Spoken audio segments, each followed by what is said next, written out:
Bayangkan seekor burung sebesar anak kecil dengan tatapan yang membuatmu lupa bernafas. Bukan burung biasa. Subil dijuluki dinosaurus hidup, mampu berdiri berjam-jam tanpa gerak, lalu menyerang secepat kilat. Sekali paruhnya terkunci, peluang lolos nyaris nol.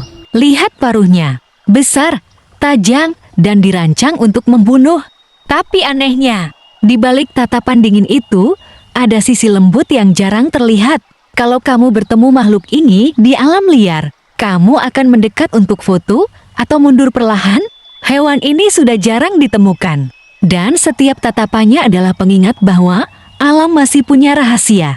Like ya, dan subscribe untuk rahasia satwa liar lain yang gak kalah gila.